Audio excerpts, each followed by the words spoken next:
Hello and welcome to another episode of Who Corner to Corner podcast. My name's Jeff, and as always I'm joined by my good friend Paul. Hello, good morning. Yes, that is me. How are you today? Yeah, I'm all right, mate. Yeah, it's a bit cold out there. Well, actually, it's warmer because there's no more snow. It's That's just true, yeah. rain. It's rained all weekend here and got rid of the snow and the ice, so that's been quite good. I like the snow. Snow's good. Yeah, my kids were a bit disappointed, but hopefully we'll get a little bit more over the Christmas period. So we're not on our own again today, are we? No, indeed. We have company, very esteemed company, Mr. Jeff. We're joined by a wonderful actress who would be familiar to many Whovians the world over. So you might know her from her audio adventures with Colin Baker's Sixth Doctor, where she plays Mrs. Constance Clark. Or you might know her from her appearance on screen as Tallulah in Daleks in Manhattan and Evolution of the Daleks, which was opposite David Tennant's 10th Doctor. And you might also know her from shows like Spooks and Vexed and the Sister Boniface Mysteries. I hope I've said that right. Welcome to Miranda Raison. Thank you. Hello. Thank you for having me. Thank you for joining us. How are you today? Very well, thanks very much. Very well. And actually quite relieved that there's no snow anymore, because we were just having to tell our daughter that every bit of snow, we live in London, every bit of snow you pick up could have a dog turd in it. So it could, yes. Please don't throw it at anybody. What a lovely image. I know, isn't it, just? I'm going to take that advice and pass that on to my kids, actually. You never know. You're always three throws away from a turd. Yeah. Yeah, we joke, but yeah, you never know. So yeah, just always look out for the colour of it. We're in the country, so if you pick up anything, it could be a bigger turd than dogs, possibly. Yeah. Nobody wants. Anyway, fox moving on. Yeah. Anyway. Yeah. Start as we mean to go on throughout the show. Yes. Exactly. So, Miranda, we've got quite a few questions for you today, covering Yes, both Doctor Who and your other work. Okay. But our first question is, how is Colin Baker's piano working out for you? Oh, great! We love it. We love it. It's brilliant, and it's we've got all his kids' old music books as well. Oh wow! So his grown-up daughters, and they've got kind of Lally loves, I don't know, whatever, or kind of they've written on them, and all the sort of grade ones. No, it's lovely, really lovely. They only there's a time in the morning. It's a bit like no, not before school. Yeah. Before school, but it's lovely. It's the coziest thing in the house. We've had to kind of the rest of the house just has to live up to it now. Oh, brilliant! Yeah. We spoke to Colin a little while ago, and he told us that you'd commandeered it from him. So Yeah. We said, well, we're talking to you soon, so we'll make sure to ask. Well, I think it was of such sentimental value to him and to them. They just really wanted it to go to a home where there might be so now she will learn whether she wants to or not. She's forced by Who tradition. Yeah. So tell us a bit about Mrs. Constance Clark for anyone who's listening that doesn't know about your Big Finish character. So Constance is a wren, and she's very much she's a I was going to say a widow. In fact, her husband is missing. It is sort of resolved a bit in one of the episodes of what's happened to him. But she's effectively, lives like, a woman who is slightly in limbo in that way. And she's feisty, bright, logical, very different to me, very much somebody suited to working in that sort of enigma environment. And she's, I think she's quite a different companion for the Doctor, because for that particular Doctor, because they're quite a sort of they're a good match for each other, and they're almost like a sort of husband and wife. And they bicker, but they also have a good kind of understanding of each other, and they're also, dare I say, quite middle class. So sometimes we have a bit of a kind of posh off. The expressions that are written for us. I think the writers have a good time sometimes with But I'm trying to think what else. She's also she's got a kind of cheeky side, and I think they've been quite careful not to write her, and I've tried to be careful not to play her, although of course the writing is the most important thing, as being sort of too austere or cold, because it's quite easy with that environment and that sort of accent and that period of sort of chin-upness. it would be quite easy to sound a little bit of a cold fish, but actually she has a sort of cosy side. Yeah, I think that's right. You know, when you first meet her in Crisscross, she's very kind of, business, isn't she, kind of thing, you know, and but there's an immediate kind of mutual respect between her and the Doctor, yes. and like you say, that kind of, old married couple type thing between them. They're quite yes. evenly matched, I think, in terms of kind of, like you said, she's quite logical and quite smart and things, and he respects that. But then as the stories go on, Constance kind of, she softens up a bit and warms up, and there's quite a few moments, like you say, where she's quite cheeky, and you can you see behind the front a little bit, I think. Yeah. And then particularly when Flip comes along as well, who's completely different, and yes. I really like that pairing between the two of them, and the trio as a whole as well. Yeah, I think that actually the Flip dynamic as well, is a really good one, because she is a good foil against the poshness, but also against the sort of, she is just a younger energy and more questioning and more, and I think calls them out, so she calls her Connie, and Connie is Connie, and that's it. There's no kind of Miss Clark or airs and graces and certain things. I think as well, it would be important in that universe to have a development of somebody who lives in the 1940s and obviously grew up 20s and 30s, and then is suddenly around a modern day girl, and obviously the Doctor is always quite kind of modern day, because he's he knows all and sees all, so if she was just rooted in being of that period, it would get a bit dull, I think. Well, that's one of the good things about Big Finish as well. We were talking about it the other day, weren't we, Paul? With the sort of the audio only companions. They have a good growth and a development across them. It's not just kind of the same situation for the character each time. They do develop across their storylines, which is really good. So. Oh, have you got a question, Paul? Well, I just thought I'd stick something in there, mate, just to remind people I'm here. Hello. I was just going to say, actually, listening to you, that one of the things I like about Mrs. Constance Clark is that there's an authority to her, which, although she does evolve and kind of widen her horizons throughout her stories, that authority never really slips. It's always there. She's always in charge and very of herself, and I think there's times when that is kind of challenged and shaken, but the strength that comes from that authority is always the thing that seems to pull her back. I really, really enjoy that consistency. It's brilliant.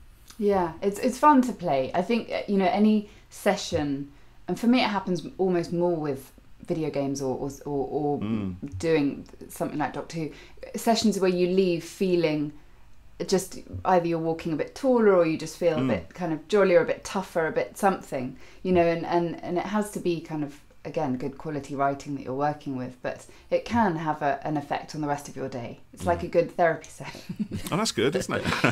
But therapy you through just scripts. Exactly. Through acting, I like that. Yeah. So how did your Big Finish work come your way? Because you did some bits before Mrs. Constance Clark, didn't you? Yeah, so I actually can't, I was thinking about the other day, I can't quite remember, I think it was about 2007 or 8, the first thing they asked me to do, and it wasn't Doctor Who, but I can't remember what it was. And then they got me to be, I think I was a baddie in a couple of them, and then I did a Jago and Lightfoot. Oh yeah, Paul, you're a big fan of those, aren't you? Yeah, I do like Jago and Lightfoot. Yeah, I think they're fabulous. They were just so incredible. Trevor Baxter and Christopher Benjamin, wasn't it? They were absolutely brilliant men, and it was just, and I think in a funny way, the audition for Big Finish is sort of, how much you chat with everyone at lunch. Toby, who runs Bus Bay Studios, he cooks, I don't know if you've heard about them on this podcast, but he cooks these incredible lunches. They're sort of legendary. We've heard about the lunches, and we've asked a couple of other Big Finish actors about them, and apparently they haven't been doing them since COVID. No, I know. I know. The legend has been shattered. I know. The waistlines are liking it, but nothing else. No, I mean, he's incredible. And of course it's actors, so you've always got gluten intolerant or vegan or vegetarian or whatever, and there's just always everything for everybody. And it's a real, you sit with a plate on your knee, proper kind of hour and a bit. It's not a rush. It's very much a, let's enjoy our food. Quite French in its ethos of a lunch break.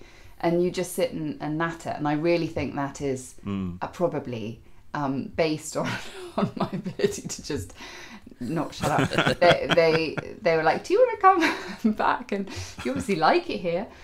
So I actually don't know how long ago it was that I started playing Constance, but I think it was nearly 10 years ago, maybe. Yes, it's been a while, I think. Yeah, Crisscross was the first one, wasn't that? It was a little while ago. And then maybe it was 2014, something like that. And it was a long time ago.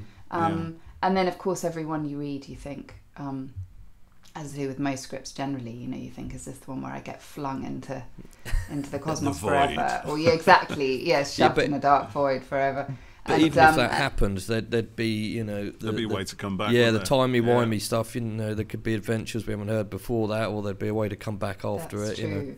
Well, that is true, although I think every drama has its get out, it's equivalent of getting run over on Albert Square, getting in the back of the taxi. Something where they I'm going to Liverpool, I'm going to Manchester. Manchester, something where, exactly. Taxi rolls up. But you've got a chance of that. But if you're squashed on Albert Square, then there's very little coming back from it. So. Yeah, but I suppose if no one saw it and it wasn't shown on camera, that would be the get out for it. Did it really happen? Did it really happen? Yeah, did it really happen? Big quantum that is So we've got a question from Twitter here, one of our first Twitter ones. So this is from at Stuff Ian Likes, who's one of our regular listeners. And he says, do you have any ambitions or wishes for Mrs. Clark on audio? Oh. Wowzers. I mean, I should probably have thought about that before. I would say, very boringly, more of the same. I love it when Colin and I get to kind of run around together. In audio speaking, but it's running on the spot, really, isn't it? Well, it really is. I mean, I love having stuff with him, but also, when you have kind of fun guests in and do something that's completely different, where you go off on your own and come back with each other. I mean, I think I love I love doing the creepier ones, when you have real big smiles from Jeff there. He loves the creepy, spooky stories. Miranda, we did an episode recently where we talked about some of our favourite Doctor Who books and some of our favourite Big Finish audios. And I was like, so this one I like, it's a bit spooky and a bit creepy, and then this other one I like is a bit spooky and a bit creepy. And Paul was like, I started to detect a pattern. That was the theme.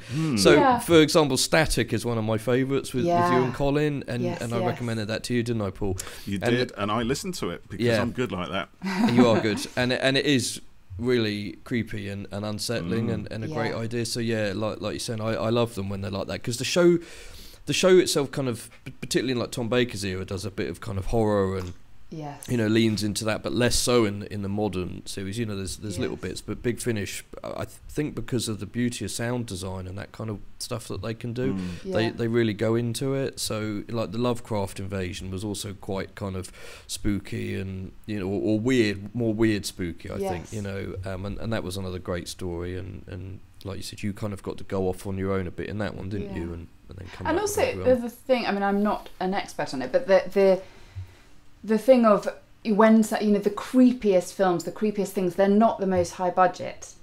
So when I didn't watch Doctor Who as a child because I found it so frightening, and it was almost the kind of low budgetness, that BBC soundstage with the kind of low dry ice, because you probably couldn't afford to have dry ice all the way up, and or maybe there actually you wouldn't see anything, but the way that it was kind of that sort of echoey, the quite bad sound design, it's simple, minimal, almost in it. Absolutely, it was just had this kind of stark feeling, which the A-Team and Street Hawk didn't have. So I was kind of watching those, but now with sound, even though that from a sound point of view they have a terrific budget and fullness and everything else, I think it really lends itself just having a certain, in this case, the visual stimuli stripped away, certain things sort of pared back, it just gives it that kind of Werewolf in Paris, you know, the kind of something where, which obviously was visual, but, you know, where there's so much left to the imagination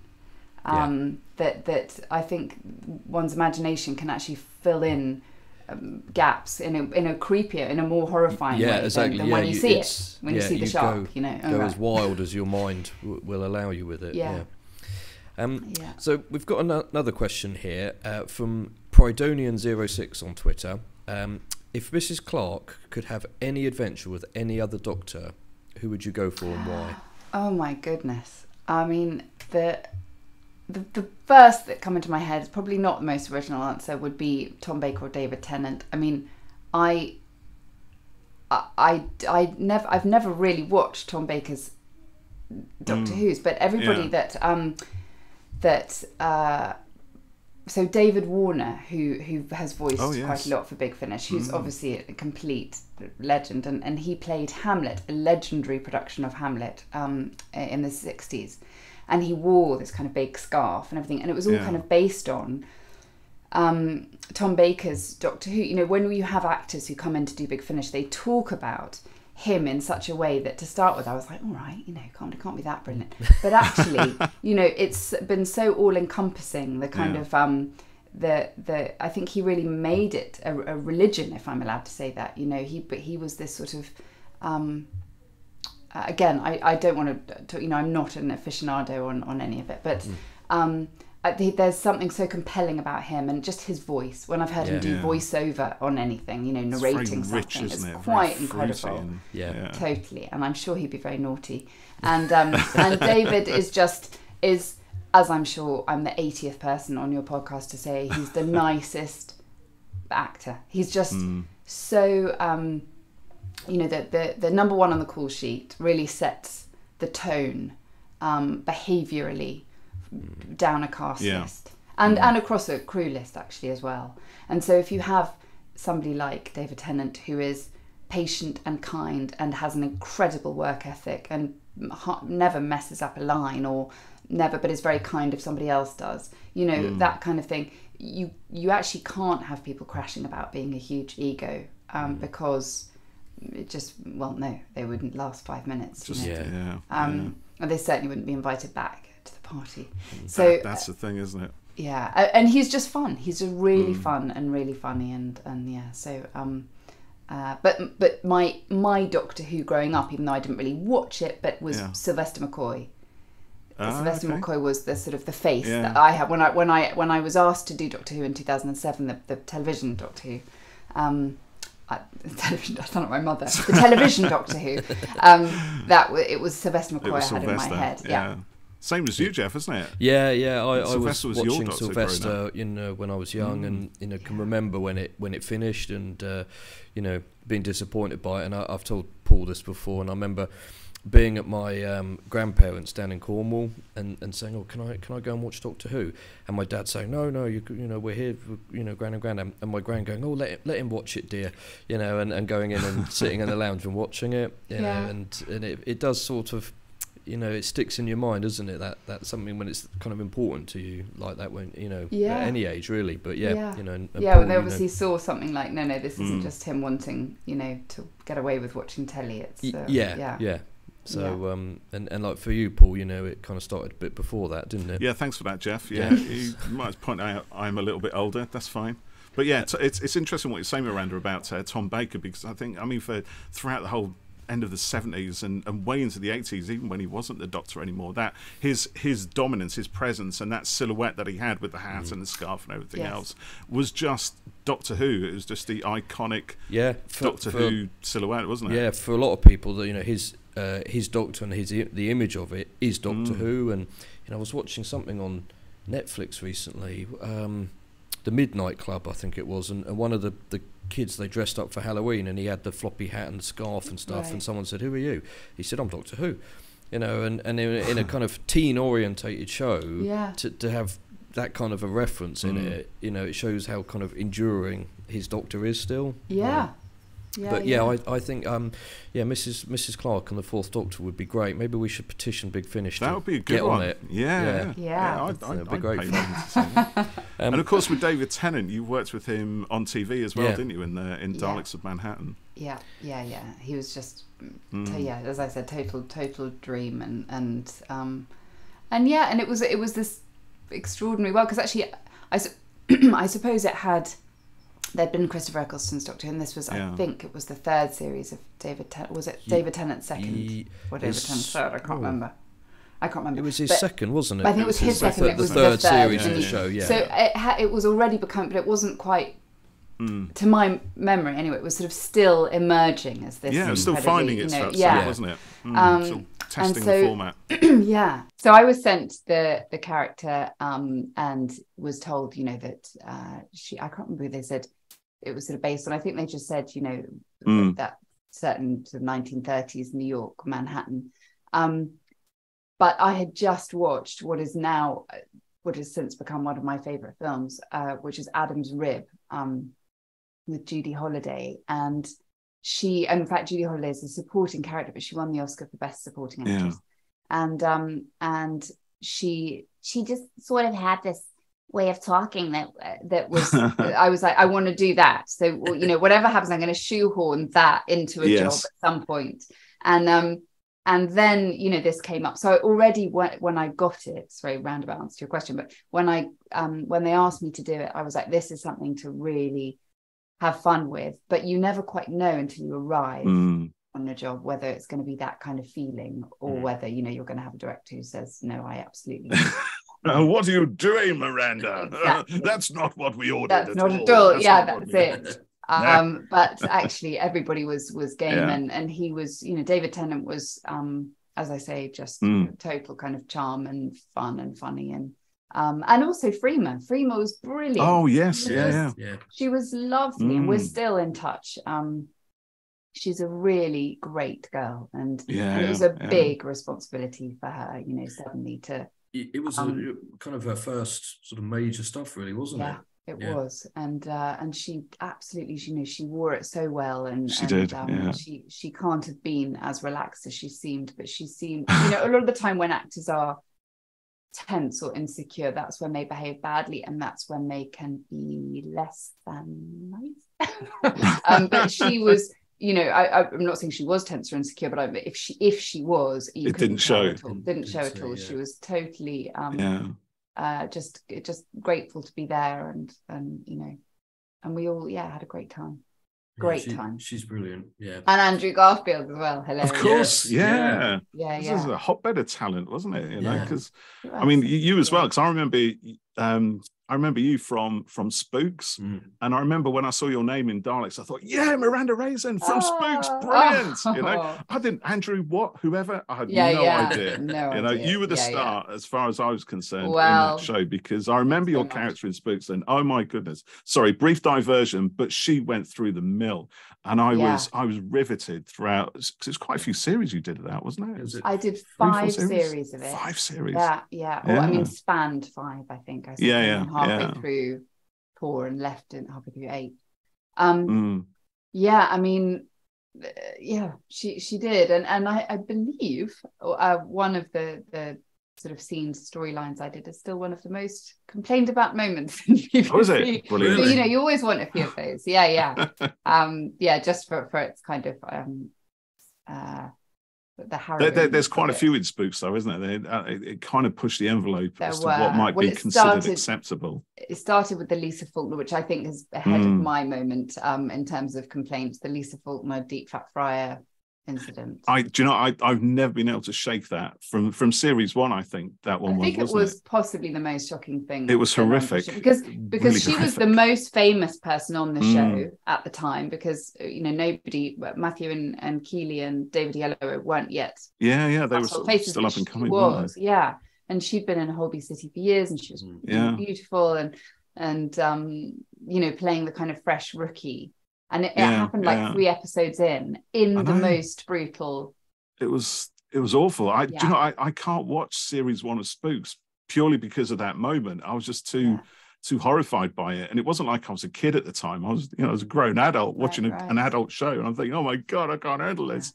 And all the publicity was her too. All the posters advertising Spooks as this new show. Were all her standing in the middle. It was a pretty fearless thing to do as producers, to get a very likable lead actress and stick her head in a fryer. Yeah, and then shoot her afterwards. And then, it's because it was as if the fat fryer wasn't enough. I think her hand went in first as a sort of torture thing, and that's pretty awful. And then, they put her face in it, and then she got shot through. Oh, it was awful. I just, it's like, where's Mary Whitehouse when you need her? It's a champion decency in TV.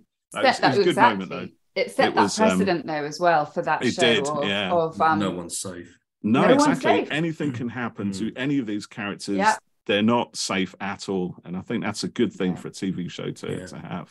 It was quite funny. They had a last ever episode screening, I think at the Electric or somewhere in Notting Hill. And the last episode, I can't remember, one of the characters walked through, probably Harry and Peter Firth's character, walked through the sort of MI5 sort of memorial.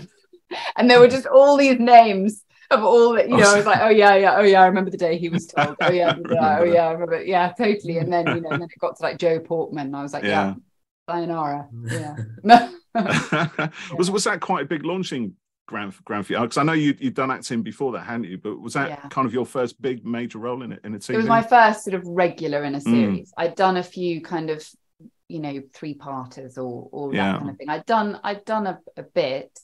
But and I'd done quite a lot of theatre, but it was the first the first regular in a series, the first thing of like, they're going to pay you this per episode, and even though it wasn't amazing money at the time, I just was like, they're going to do what, and they're going to give it to me again and again. and then I remember getting to the end of season 4, which I joined in season 4. Or series 4, as we call it in England, and saying to Rupert Henry James, I was like, this is amazing, and I can't wait. And next year I went, and he was like, no, never talk about next year. We don't know when we're commissioned. And I was like, oh, so that's a thing, with the world of like never sit on, never rest on your laurels, because actually we might not be recommissioned at all. So then there was that anxiety every year too, which there has been ever since.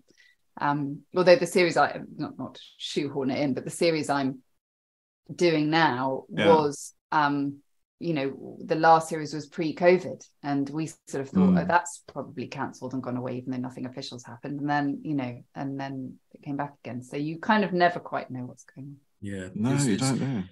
But it's part of it when you're an actor, or even a filmmaker, or whatever department you're in. You never know what's around the corner, do you? And you have to kind of treat each job like it could be your last, and do your best on it. Definitely. And because you just never know, and it's quite a scary thing, and I think particularly for actors as well, to be like you said, doing a show, but you don't know if it's coming back again, and there is no guarantees. And Paul, we've had it with our stuff, similar sort of thing where you think something's going to happen, and you get great, it's exciting. I've seen this with other camera guys I know. I've got this project that's going to be 6 months solid or something, and I'm turning down other work for it, and then it falls through. And I think you have to just keep looking, keep your options open, and look at Henry Cavill, Superman. He thought he was going to be doing Superman, and he left Witcher, and now he's not. I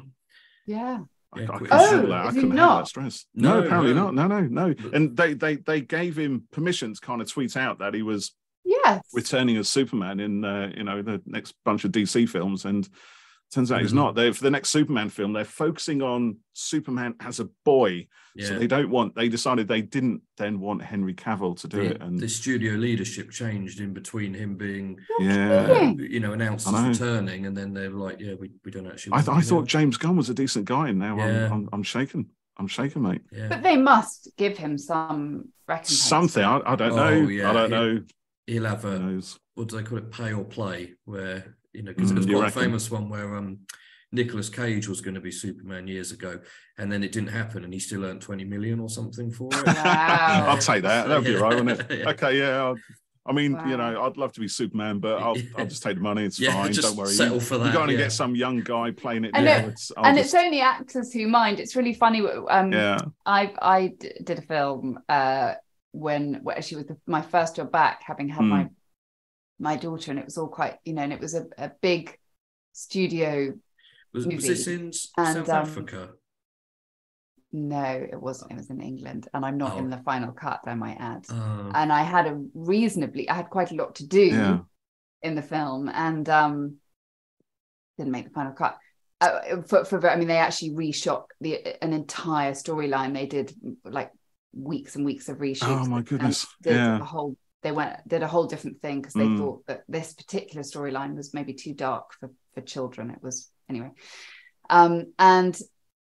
and I sort of, most of my friends aren't actors. And I was like, you cut me from that. And they were like, did you get paid? I was like, oh yeah. They're like, well, do you know what I mean? Because for anyone who's not an actor, it's like, well, you got paid, right? So hold on. What's the thing? And like, but what about my face being out there? They're like, but you're right though, you know, because you need to be visible, don't you? I suppose, you know, particularly if it's something big, and you know, you just be able to say, oh yeah, you know, I was in this, and then it doesn't happen. I mean, it happened with the recent Thor film. Lena Headey was in it, right, and Peter Dinklage, and then they cut all of Peter Dinklage, and because Lena Headey got in a bit of trouble with her agent for not paying her fees and stuff, and the wages and info came out. She was paid $250,000 for Thor, and they never even used her in it. And you know, like with what you were working on. Yeah, I guess things change a bit, and you know, it's mad to cast, you know, a name, you know, someone like yourself, or you know, Lena, and then not use them. It's bonkers. I think there is a lot of. I mean, there was also in this film there was a whole sort of section that they spent weeks, which I wasn't involved in Vietnam, with a whole, you know, everybody out in Vietnam, and none of that was used. You know, I think there are, there's a lot of money that sort of you think. Could that have gone to things? I don't know. I mean, on lots of projects, lots of things that are just with some better planning, and maybe just more confidence in what they're doing, and less. Fewer stakeholders in these things. I think that's the difficult one. That's a really difficult one. I've been in shows. Vexed was one, which I'm sure I can say. I don't think I'm talking out of turn. Vexed had a really loyal fan base. It was quite kind of divisive humor-wise, but it had a really loyal fan base and was quite popular, and is still watched by a lot of people, and it was the person who recommissioned it was very in favor, and then switched commissioner, you know, just before the the second series aired, and it was sort of put on, you know, during the Olympics, kind of on a, you know, and just very much with a view to I'm not up for this. And I did a Channel 4 series called Plus One, which was recommissioned, and then the commissioner changed and took that away, said no, you know. So why are we talking about this? It's too miserable. It kind of leads nicely into the next question in a way. But one of the things we want to do on the podcast when we talk to guests is talk about, you know, their work in general and their career, not just the Doctor Who stuff, because I think it's really interesting, and for people who are actors, and you know, it's quite interesting to hear. Looking to get involved in that one, aren't they? We've got a few listeners there. So my question, Miranda, was how did you develop a love of acting? How did you get into it all in the first place? So there was a couple of elements, I suppose. My mother, when I was growing up in the 80s in Norfolk, my mother was the local Anglian newsreader, and she used to, so I would have been kind of 4 or 5, I suppose, and used to occasionally go into work with her. I think she read sort of 6 o'clock news, and probably a handful of times I went in with her, but they used to be really sweet and kind of put me in the swivel chair and sort of put a bit of powder, and you know, you can see yourself on a monitor, and it was all, I mean, my pervading memory of it is men with moustaches smoking, and wires. It was the 80s, and wires everywhere. No health and safety. Nothing. Kind of just health and safety up to somebody else. That's someone no else's way. problem. Let's blow smoke in the kid's face, and the kid was hooked, by the way. And the kid later took up smoking, but no longer. But yeah, I remember that kind of studio buzz. But it wasn't that really that made me want to act. But when I got into sort of doing screen, I was like, oh yeah, I totally remember this. And then the truth is, I was just a really naughty kid. I went to a lot of different schools. I can't imagine you being a naughty kid. Get out of town. Well, just sort of heard it a million times, kind of divorced parents and my mum brought us up and we were a handful, and my brother and I, but I mean, I'm one eldest 5, but it was only my next brother Dan and I who grew up with my mum, and I just couldn't get settled. So I was sent to boarding school. My grandfather paid for me to go to boarding school when I was 9. And so I boarded from 9, and the as much as, again, boarding schools are a very divisive thing for good reason, they often come with good facilities and the sport and the drama. And if you've got a really naughty kid, sport and drama are pretty safe things to kind of channel them into, I think. So it didn't stop the naughtiness, but it was definitely the first. I do remember starting off doing kind of school plays and the Lambda exams and that kind of thing. And then being the first time that teachers, that staff were like, oh, this is really good. Did you see her do such and such? Or, and just, all those kind of plays that kids do as well are brilliant. That all that, the Daisy Pulls It Off, and we did The Millionaires, and we did Cabaret, and you do really fun. So anyway, I literally never had another option. There was never anything else that I thought I wanted to do. So once you started doing the whole drama thing at school, that was it then? Was it like a tunnel vision? Or it was a tunnel vision, to the point that we had to fill out those stupid forms. I still think they're stupid. Is this where it tells you what your job is going to be? Yeah. Yes, and we were made to do it. Yeah, I think I was a vet on mine. Right. Yeah, excellent. I don't really like animals. So somewhere. You what, sorry? I just kept getting try again. Well, with mine, I remember feeling so and also, as I said, my grandfather sent us to boarding school. My mother didn't have lots of money, and they charged £75 in those days to do this bloody thing. And I was like, I don't need to do it. I know, I can have the morning off. I know what I'm doing. And it was pages and pages and pages, and all I ticked was the drama related things.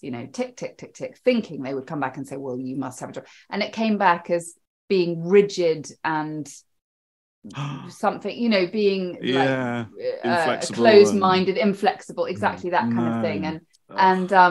And it was yes. So I was tunnel vision, but I'm pleased that I was, because it's a hard enough thing to make a go of, and so many people that I met along the way who now aren't doing it, or even people I was at drama school with, had parents who were saying, you really need something to fall back on. This isn't a career. It's not viable. A plan B.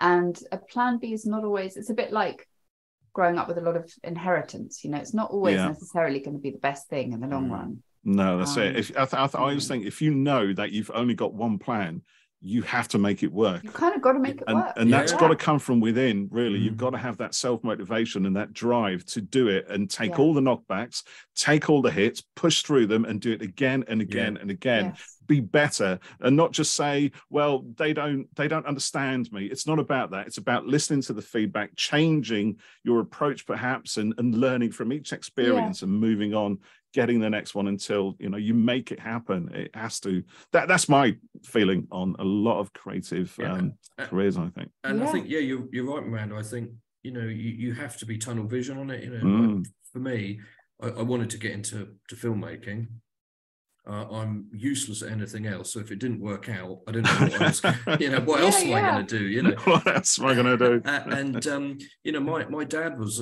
it was ironic because he's essentially a famous fisherman. He's really well known in the fishing world. So his entire job, I mean, he had a fishing shop, but he goes to Alaska, goes fishing, and he writes books and does TV and all this kind of stuff. Wow. But when I wanted to start filming, he was like, well, I'm not sure about this. I don't think it's not viable. And but then my mum, I was working part-time at Sainsbury's, and she said, I think you should leave and try it for 6 months. And if you make a bit of money and see how you go. So I told Sainsbury's to shove it. And I tried it for 6 months, made a bit of money, tried it for another 6 months, another 6 months. And after a year and a half, I was like, I'm not rolling in it, but I'm okay. Yeah. I don't think I need to keep doing 6 month, trials and see how it goes. And that was almost 20 years ago. And I think you have to be, adamant. This is what you want to do, and pursue every option. And we've had people on the podcast, we other actors, like you just have to follow every opportunity because you never know. Like we spoke to Kevin McNally. And he was going up for American studio film after a studio film, and he was fed up of it, not getting it. Yeah. And one day he was sitting in the garden drinking wine, and he had an audition, and his friend said, "I'll take you to the audition." He said, "I don't want to go," and he took him, and he got it, and it was part his of the friend Caribbean. Literally put him in the car. His friend dragged him to it, and it changed his whole life and his career. And like you mentioned, Miranda, you meet people who are say like our age now, and they want to be photographers, or they want to do acting, or do this, that, and the other, and they didn't pursue it early enough to be able to, and it gets harder, right. I think, as you get older, doesn't it, to when you've got kids and a mortgage and all that kind of stuff, to say I'm going to jack it in and go into something that may or may not work, and could be a bit unstable. Yeah. Oh, I think so. And also you have to. So I remember, when I was pregnant with so I have 2 children, with my first, who's now 5. I remember saying to my husband, "Don't let me," or maybe she had just been born. I think I was pregnant. I was like, "Don't let me say that I want to give up." If I say it, which I did about a few months in, I was like, "Do you know what? I don't want to be away from her. I don't know that I believe in that kind of rat race anymore." Because also the industry's changed a lot, since we got into it. It's very, now I still don't have any social media. It's just not my thing. And other things that maybe is a sign of being rigid, but it's just so not my comfort zone, and I don't know how I feel about it. And so there are elements of and also so many. Well, no, I'm not going to start. No, I was going to start talking about Botox and all that, which actually maybe I will a tiny bit, but just that that's all become a part of it. Suddenly so many people who I started out with now have these kind of pillow faces, and that sounds so awful, but this kind of like, it does actually, it's said glibly like that and out of context, it just sounds mean and cruel, and I don't mean it like that. What I suppose it's the thing of, well, you're going to have to eventually. You're going to have to start. Like there's an expectation that to get anywhere, you have to. You're going to have to be on Instagram. You're going to have to. You can't have a line. You can't have a this. You can't have that. You can't. And so there was quite a lot that was in conflict with being a new mother, and like, I want to just feel filled with love and the joys of Vesta and hearth, and actually. He was like, not literally, but just you told me metaphorically. I was like, I was, because I said, you must tell me to get a grip, effectively. When that comes out, just sort of, he probably did, yes, dear me, a tiny bit, just because so I didn't kind of freak out, but it's it does take a lot. And then we just, when our baby was 5 weeks old, we've all just been in Cape Town for 4 months. We traveled when he was 5 weeks old because that's where the work was, and it was a job I really wanted to do again, that we didn't think was going to be recommissioned, an HBO series, really fun. And that there was a lot in me saying this is maybe not the right thing. It wasn't a super heavy schedule, otherwise I couldn't have done it, but we will they're young enough that we could do that, you know, in a couple of years' time when she's a bit more bedded in school, and you know, it's an ever evolving thing. And I think, you know, you don't want it to be all just about, well, this is my dream, this is my, everybody has to fit to my ambitions and career. But at the same time, you know, it's feeling free in this world is becoming more and more difficult. And we are free, you know, we have free choice and free will. And if there are certain carrots dangling from certain directions in other countries or in wherever, you know, then, you know, we should be able to follow them without. I agree. Yeah, that's good. I opinionated on a Monday morning. I think quite deep. It's my mindset, I think, is everything.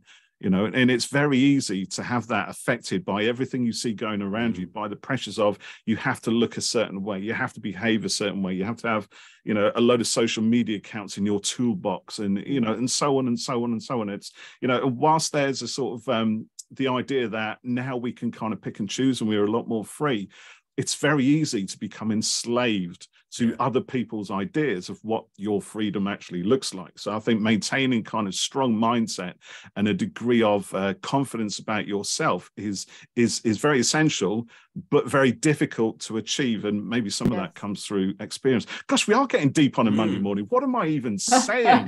This isn't me. And you've lost all your fan base now. I know, that's it again. What's this? Paul talking about now. This is not talking about Doctor Who. I'm off now. That's it. Does you think he's some kind of guru or something? Well, it is actually my job, people, but you know. They just don't know that. But it's interesting what you say there about, you know, Botox and things like that, and that kind of pressure, I suppose, to look a certain way. But I always kind of think, you know, when you're an actor, so much of it is in your face, and if you can't move it properly, you know, how can you act the same way? And you see it in, you know, on TV and in films, you know, actresses particularly, and I think it's, you know, it's quite sad really to, you know, feel that need to, you know, pump yourself full of stuff and, you know, change the way you are a little bit to fit, you know, somebody else's idea, someone else's idea, and market expectations and stuff like that, you know. And it's, you know, it's exploited, the fear, everybody, I mean, that's how world is run, isn't it? It's sort of exploitation of people's various fears, and you know, I mean, there are plenty of people who manage to have little bits and pieces done. You know, I'm sure that you know, you'd never know, but at what point, I suppose, does it become something where it's just fending off the inevitable? There's a brilliant film that you must watch if you haven't seen, called Memento Mori. And it's with Renee Asherson and Stephanie Cole. It's got this incredible cast. Who was the old voice of Pat? Michael Hordern. It's got a just brilliant cast, and it's all about it's all old people, and they're all sort of gradually sort of dying off, and somebody keeps leaving notes. Which just say Memento Mori, you know, I remember you will die, or I remember I die, or, and it's just brilliant, and it's sort of very funny in the way Zoe Wanamaker as well. She doesn't say it. That's brilliant. And it's just brilliant about the kind of the fear of aging and death, and how it's kind of at the core of everything from such a young age. So no, I haven't really lightened the topic. we'll get there. Fear of aging and death, I just heard come out of my mouth and was like, well, no, but you know, I think you know, when you're younger, you obviously don't really think about it, do you, at all? But you know, getting older now, like my knees hurt, you know, and my hair's going grey, and you know, all that kind of stuff. Yeah, well, you know, Paul, you're far more down the line than we are. Behave yourself. I've already told my kids that I want to continue as a brain in a jar. So my youngest daughter, I've tasked her with finding an appropriate bell jar. I will source the formaldehyde or whatever fluids are needed, but as long as she retains my googly eyes, so the brain in a jar with the googly eyes, and place it on her mantelpiece so I can watch TV then it's fine. And you need your name around your neck like Futurama, don't you? The kind of yes, that's what I'm going to do. I'm going to put that on. Yeah, it can be engraved on the bottom of my bell jar. Yeah. I could invent a name for myself as well. You know, you could do the great and Brainioid. Paulus Oidus Brainius. Something. I don't know. That's it's just a fantasy that I have of continuing my mortality into the ever beyond. But anyway, yeah. So let's lighten things up a bit then. Let's talk about Doctor Who. I'm not sure we quite finished talking about Daleks in Manhattan because we didn't talk about your singing, Miranda. So now, yes, please tell us. So I'm going to forget his name. Murray Goldbloom, I think is his name. That's not quite right. Murray Gold. Maybe it's just Murray Gold. Murray Gold. Yeah, Murray Gold. Mm-hmm. And I was called to his flat. So this guy is, he's a composer and he's an amazing musician. He was the sound of Doctor Who for years in the modern series. And he records great singers and artists. So I went to his flat. And I think he played a few notes. So my dad's a jazz pianist, who actually played on the track on Doctor Who. And so I grew up with music and kind of singing around a piano. But I think Murray played a few notes on his piano and was like, "Let's hear." And I think his reaction probably was like, "Huh." Or something not very effusive, but the song was fun, and it was she's meant to be a kind of Sally Bowles-ish character, so she's not meant to be Barbara Streisand. She's meant to be a kind of slightly B-rated singer. Suited me fine. So we did that, we recorded it, and it sounded quite sweet, and actually when we recorded it properly, we did it with the BBC Orchestra in Wales, with my father playing the piano, which is very kind of Murray to allow that, and to indulge that, I should say. And then they did an album, and I heard, there's an album of Doctor Who songs coming out, and I was like, oh, amazing. And I listened to it on Spotify or on something, and it was somebody else. My song is frankly me. Rude. Yeah, that is rude. Yeah. I don't know who it is, but she's got a lovely voice anyway. And it's not me on the album, but it was me in the show. It was great. And these singers, it is a different world. If you're not, which I'm not, I would love to be a brilliant singer, but I'm not. And that whole musical theatre world is just a very different world. And so learning the dance and everything, we had all these gorgeous professional dancers. It was a full-on dance routine, wasn't it? Full-on dance routine. Feathers and everything going on. And they thought we would rehearse that in Covent Garden and Pineapple Dance Studios, and all these dancers saw the choreography and then did it. And I was like, what? Choreo, what is it? Literally one thing through the whole the amazing, I can't remember her name either, but the amazing choreographer. Yeah. And she showed these girls, and they all just sort of put down their Snickers and were like, oh yeah, and did the whole thing. And I was like, no. So I think it would have taken them 20 minutes, and they had to hold my hand through it all, which they were expecting, to be fair. I mean, if you're not in that world, because I've had dancers and stuff in videos before, and they can pick it up switch it on that, can't they? But amazing. That leads me to a question about learning your lines, and how do you find that? Is it easy for you, or do you have a sort of process that you do, or how's, because it would be the opposite for the dancers, wouldn't it, if they had to learn lines? Totally. Yeah, I mean, no, I have to say that is one area in which I'm blessed. I find I do, my only routine is I just read it a lot. And I do struggle. My struggle with lines is, again, this is a real complaint of an old fart, is now things get rewritten at the last minute more and more. So you've really learned it. And I learn things early. I just like to start to sort of drip feed learn as early as possible, and then by the time it comes to kind of a couple of days before, you can just do it, just rip it off. When they change things a couple of days before, and it's really bedded in. So there are some actors who really do learn their lines the night before, and I used to think that's insane, but I think actually if you can be someone that learns it the night before, with all these changes happening, that's great, but that's not me. But now you can sort of say, please don't give me changes too late, because it's not very reasonable to expect people to really know something and then exactly. rewrite it all. And also kind of goes back to something we said earlier about kind of having that confidence in what you've in the script, and not go changing it like that, because I've worked with particularly presenters who, some of them you can just say, here's a few bullet points, you craft it into the script for this bit, and they'll make it theirs. And there's others who say, right, I've written the whole thing, you learn that.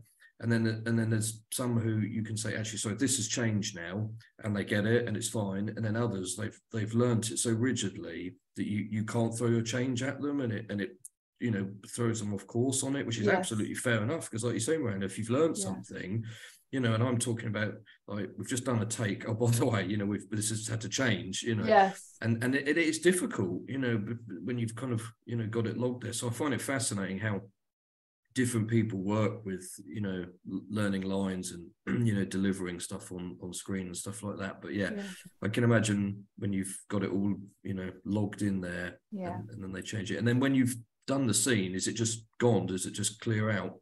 Yes, mostly it does. Mostly it does, actually. And there are certain things, even with theatre. I did I think it's the most nervous I've ever been that I might forget something, was doing. I did A Winter's Tale with Kenneth Branagh, who I played his wife, and Judi Dench, she played Pauline. It was an incredible cast at the Garrick Theatre, and I was playing Hermione, and Hermione has this trial. And the way they'd staged it was that Hermione was centre stage and the audience were the jurors, and just it's long of just, this is me making my case to live, and that I did have a few sleepless nights kind of in the weeks running up to it, thinking there is literally nothing. If I go blank and I'm looking out to the Garrick audience, and Judi Dench is on stage and Kenneth Branagh's there, and and the rest of the cast, everyone, and what's going to happen? So anyway, I learned it. I knew it so that I could pick it up from any part, or and within days it had gone. I couldn't believe it. I sort of thought I was sure that if anything was ever going to retain, that you could recite in 20 years' time. That would be it. But no, I think it's fascinating, and you can remember such massive chunks of stuff, and then it's gone afterwards, and I can't do that at all. I remember at my wedding, I had learnt my speech, right, and my best man, he said, I just made mine up on the spot. See, I had to. And my best man said, I'll print and laminate a copy for you. I went, I don't need that. It's in here. And I spent weeks doing it. I stood up and I looked out and I thought, what am I doing? And he slid this laminated sheet over, and I was like, thank you. Oh, great. Brilliant. Oh, good. So, totally. I find it, really difficult to kind of, take it, but that's not my job, really. So, but I think it's, really impressive that you can remember such kind of big chunks of stuff like that. So you've done a huge range of stuff, really, haven't you, Miranda? From features to TV, guest spots and arcs, and whole series and theatre work. What do you love most, and what's been some of your favourite stuff that you've worked on? There's a question. That sounds a simple question, but actually 2 questions actually. It's quite big. Yeah, sorry. Well, so that feeling that I think we all have in life, now and again, it comes very, where there's sort of the symbiote. I don't know if symbiosis is the right word, but where you sort of think time, space, everything kind of comes together in lasts a few seconds, and you go, this is where I'm supposed to be. The most intense moment I've ever had of that inner job was on stage at the Globe Theatre playing Anne Boleyn. Oh wow. And it was a play by Howard Brenton called Anne Boleyn. And I hadn't done a play for 7 years, and came back to that because I'd just been doing Spooks and other series, and came to I was playing Anne Boleyn and Henry VIII also at the Globe, which was we did that a few nights before because they were in rep. So I'd kind of been on the stage and kind of gone, and talked too quietly and went off again. And then Anne Boleyn was really, I had to come on and just talk to the globe, which is kind of in the round. And she comes on with her head in a bag, and sort of pulls out this head and talks to the audience. And, for a long time. And then the play begins. And I remember being out there and just all fear kind of going and feeling like I was the luckiest person on the planet. I was just like, this is I'm not religious or spiritual at all. But I don't know, I'm not spiritual. I don't really know what spiritual is. But, I remember thinking I have a direct line to Shakespeare. I have a kind of, I just remember feeling like the whole thing was kind of, and just seeing these beaming faces, supportive faces looking back. And also the second half of that play was outdoors in the dark, all just candlelit and everything. And I think some of those evenings were just the best I've ever felt, in life, just total magic and total kind of a real pure love for doing what, for acting. Wow. And in terms of screen stuff, I probably the most I've enjoyed doing a series is a series that wasn't recommissioned. It's called Spotless, and it was for Netflix and Canal Plus, and it has 100% on Rotten Tomatoes. It still does. It was very well reviewed and popular, but it was another change of production company, it just was one of those things that it for political reasons didn't happen again. But I loved the character, and it was the first kind of grown up. I'd always played sort of lawyers and policewomen and spies, and who were kind of the rookie and suddenly I kind of graduated to the next stage of woman and had these two kids. It was before I had kids, but only just before I had kids. And I had a kind of 13-year-old and a 10-year-old suddenly, and this sort of family. And I just, it was London. I think London, this is a really long answer to your question, but I think London is an amazing city. I filmed all over the world, really, and I think London is an amazing city to film in. When you get London at your disposal, it's like another character in a show. It's sort of so, it's just, but it's got everything. It's full of everything, and all these little corners and all the history and all the, and when you've got good locations people who find you a rubby little alleyway or filming under Hammersmith Bridge, or wherever you might be, that you might have access to that you wouldn't have access to if you weren't filming. It's like a special world almost.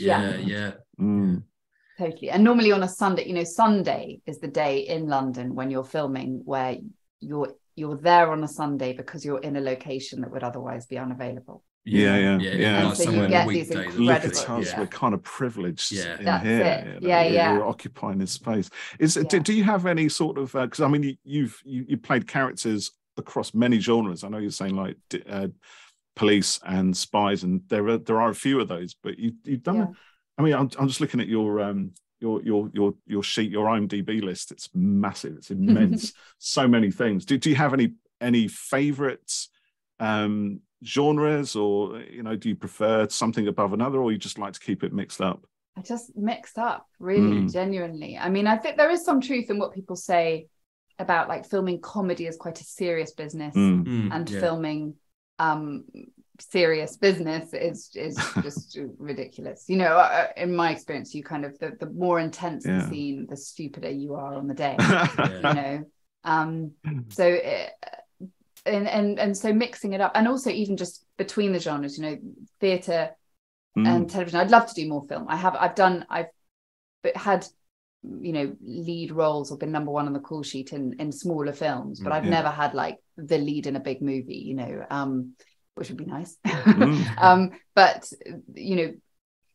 theatre reminds you that you're part of a company and that you're all as important as each other, which you really are, because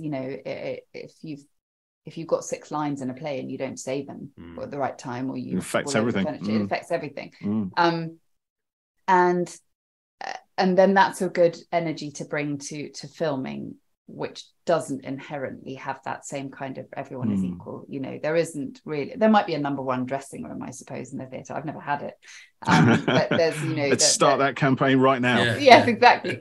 But the number one on the call sheet is it can be, as I was saying about David Tennant, you know, that you can have a tricky number one, and I think sort of saying number one, but you know, they're unlikely to come from a theatre background. I know what you mean. Yeah. You know, if you've got that person, they probably haven't spent a long time doing theatre. Yeah. You know? So is working with Big Finish kind of like the theatre where you're Very a group of friends and you're all kind of part of the same? And because I know you do you do lots of other voices, and what's that called, Jeff? Where voices provided by other members of the cast, and that way, do you do that where you play the monsters? What for Big Finish? Yeah, absolutely. You do the kind of, you know, the whatever you call it, the ensemble kind of, afterwards, and everybody's the screaming villagers. Totally. No, that's the Big Finish, you know, definitely that's the Big Finish way. And you would, and of course you don't need to learn lines as such with them either, do you? So no, exactly. So that's great. It's the most fun. It is, you know, the kind of gift that keeps on giving. It's the Doctor, having done Doctor Who in the first place, and I think Big Finish asked me because of the television Doctor Who, and then just you go in and it's definitely quite a theatre atmosphere, and they, I think, deliberately use a lot of theatre actors as well. Most people tend to have that kind of background, I think. Because it's in the voice performance, isn't it? That's everything. It doesn't matter kind of what you look like, what expressions you pull, unless they help you form the voice, I guess. But is it quite freeing doing it, Miranda? Because you can go in your joggers or whatever, and you don't need to learn anything particularly in advance. I guess, you know, there's been character work and stuff, but when you get the script, you know, you've got it in front of you, and you can be as kind of free and as big as in the silly as you want with it, because there's no audience, and you can, you know, it's not on camera. And actually the only way to not feel silly is to feel free with it, because and I think that's another reason for using that Big Finish use a lot of actors who do theatre, is they're less likely to come in and go, oh, I feel silly, you know. The only thing that's awkward doing that kind of recording is if you have somebody there going, oh, I don't want to scream. You've got to give yourself over to it, haven't you? You know, you just got to go for it. And if you go for it, you're very likely, if you go for it too much, the worst that will happen is people will laugh and they'll say, oh, that was awesome, let's just scale it back a little bit. You know, whereas if it's sort of like and not enough, it's a more do you think we could, you know, that becomes a bit more of a kind of kid gloves thing. Well, I was going to wait to ask this, but when are we going to hear Mrs. Clark next? So I don't know. I'm recording. I'm actually recording another one in January. And I've been recording a few in lockdown. I shouldn't say lockdown, you know what I mean, over the last whenever. But I know they've got a lot in the bag for I think across the board. When they come out, I'm not quite sure. I think there are some that aren't coming out for a long time. That tends to happen, doesn't it? Kind of bank them up a little bit. We were talking the other day that Tom Baker's done loads, but you know, they'll be coming out over years, you know. We spoke to Lauren Cornelius recently, and she was saying she'd done stuff and, you know, but didn't know when it would be coming out. It'd be sometime later. But I'm excited that there's going to be more. That's really good. I hope, and you know, and I don't think they've sent her off to a vortex yet. No, so. Good. Well, I think of that diamond thing, you know, Superman 2, the thing that they locked you in. What's it Phantom Zone. The Phantom Zone, that's it. The negative zone is the one in Marvel stuff, Oh, right. I really like the box set with the 11 that you guys did. So that was really fun, actually. I meant to say it with your person who asked the question about what would you like them to write more of or to write. Doing that, having constant split into 11 different personalities was quite a good thing, because you know, then you're embarking on something. And when I did it actually from home, because we were all recording from home at that point, and so you're kind of doing it on your own, and it was like Constance 1, I know, writing all the different what they could sound like, I suppose, and then it's like, okay, go, and just all that's written on the page is Constance 1, Constance 3, Constance 6, Constance something, so you're kind of that was pretty wild, but it was good fun. The 11 is a great character. I think it's genius, really. All the personality is still active. Here's a question: when you were doing those recordings, were you were just on your own and you couldn't hear the others? They were recording separately. You could. Okay. You could hear the others. So Big Finish, lots of things that I record, particularly computer games and things. I believe they're called video games by people under 18. You'll do your own stuff. Right. Yeah. But yeah, with sorry, I can hear my baby crying. I'm really sorry. I'm doing fine, but I just heard but what's the question? I'm so sorry. That's the brain gets split into two. Is it difficult doing lines when you haven't got the other person feeding opposite you? But I suppose maybe for video games. So not so much. So for video games and for those things, they are those kind of cues, and you can imagine how they sound. Everything does sound like quite a standalone line, doesn't it? In a video game, for the most part. Whereas Big Finish, it's very important to them to have everybody recording. That's what I would have thought. I can't imagine. I can imagine it'd be really difficult to try and deliver lines with emotion. In dialogue when you haven't got the other person there to feedback or opposite. So what makes me laugh sometimes when that's done though is when the other actor isn't available and they have somebody standing in to read the lines. And every time I've seen that on an outtake, it's always the person reading the lines is just literally reading the lines. So you have the actor doing all the acting stuff to someone who goes, yes, that was amazing. Yes, let's do it again. No. Yes, let's do it again. I love it. That was lockdown for my poor husband, because he's like the least actory person in the whole world, and he learned about this awful thing called self-tape. And the kind of poor guy. I actually did miraculously get a couple of the jobs, but they were him sort of there going, and he's French, so actually so it sounds sort of boastful, but I do work in French a bit too, and so for those it's great, because somehow just the fact that he speaks French, it sounds much more natural. But doing the whole exactly that, and I don't know, whatever, playing a policeman or playing something, he'd rather the elves followed him up. I'm aware that you've probably got to go in a few minutes, so tell us a little bit about Warrior quickly. Oh yes. So Warrior actually has a kind of an amazing history to it. It was an original idea by Bruce Lee, who was going to play this our Sam, the lead character in the show that he had devised, and at the last minute, really quite last minute, I believe, they said, actually, nobody wants to see an Asian man as the lead in the TV show, and they cast David Carradine and called it Kung Fu, which was a kind of cult 70s show. I remember that being around in the 70s. My dad used to watch it. Oh, really? Yeah. He was excited, but he loved it every Saturday night popular, or whenever it was on. And I think David Carradine's obviously amazing, but it was not the show that was not what was intended to happen. So Shannon Lee, Bruce Lee's daughter, and Justin Lin, the producer of the Fast and the Furious films, kind of came back in 2016 and said, we're going to make this show as Bruce Lee intended. So it's set in the Tong Wars of San Francisco, 1880. They started, they filmed a pilot 2016. I think they started shooting 2017. I joined in for the second series.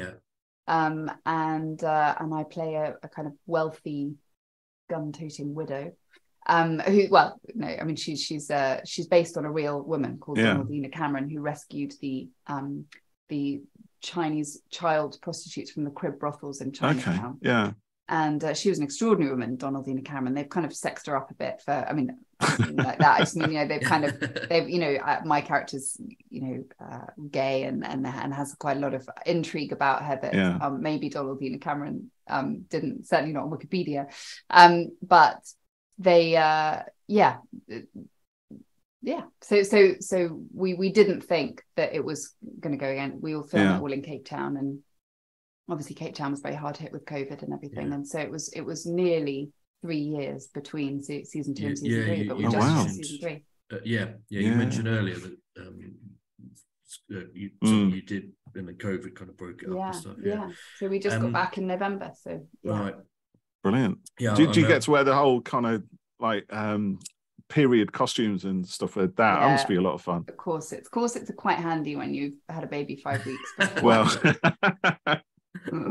just what you need. No, they are actually are. So it's all, you know, and it's a big scale, big budget, lavish, big cast. There are 18 main casts, so actually if you have just had a baby and you're going back to work, it's quite nice to have 17 other people to share screen time with, because I had a lot of days, most days. Is the show available over here? I looked it up, tried to find it the other day, and so I'm useless at questions like this. I know, so it's on HBO Max, which obviously isn't over here, but I think it was on Sky One here. But I think now that it's been taken over, so it was Cinemax for HBO, and it's now just an HBO show, which I think means it will be on Sky Atlantic. When it comes out, and then I think they're going to rerun the first 2 seasons. So maybe they'll do that then prior to the new one. Yes, but I'm not actually sure. It's the kind of thing I should know the answer to. No, well, not no. You know, it's especially. I guess the third series is going to be next year sometime. If you've only just shot it. So hopefully we can. That's quite good. I'm just looking at it there. Yeah, it does look good. Right up my street, that one. I think I'll give that one a try, Jeff. It's good fun. It's pretty. It's nothing much else to do during the day these days, you know, just watch a little bit of telly, go out for a little walk with the dog, and get the milk on the way home. But let's just come back for watching Warrior. I like that. I would, it'd be great. Sorry, I don't know where that came from. So I hope I say this right. Sister Boniface Mysteries looks like a lot of fun. Yes. So it's just one series of that so far. Is there more to come? Yes, so they've just finished filming the second series, which sadly was at the same time as Warrior. So I did go and do some of it, which was really lucky, because I thought they wouldn't be able to have me for any of it. But I did go and do some, and I hope they'll have me back again. Brilliant. We'll see. And video games as well. Cassandra Prendergast. Yes, Cassandra Prendergast. I haven't got any video games lined up. It's just sort of busy times, but I'd love to. I love doing it, and Cassandra was awesome. Doing Dragon Age was brilliant. I love it. I have dabbled in Dragon Age, but a friend of mine absolutely loves it to bits and thinks, you know, it would probably spend all his time in that world if he could. Well, there's a lot of sex in Dragon. It's funny, I didn't know this about video games until I did it, but you can kind of, as the Inquisitor, you know, there's a male Inquisitor and female Inquisitor, and you can kind of go around and you can sort of, just as a like interlude, you can kind of choose to make love with that person, or have I think they have even different versions of that. You can have a more tame, like candlelit dinner with so and so, or it's a bit like kind of dating. Not that I've ever done that. The games these days are not like what we played when we were they're quite intense. I'm playing an RPG at the moment, actually, which is starting to take over. I wouldn't say it's totally taken over my life, but I can see how 90%. It could. 90%. It has actually taken over my life. Who am I kidding? You know, played till about 2 o'clock in the morning till I fall asleep with my controller. It's not good. So what are you working on next, Miranda? Can you tell us, or is it top secret?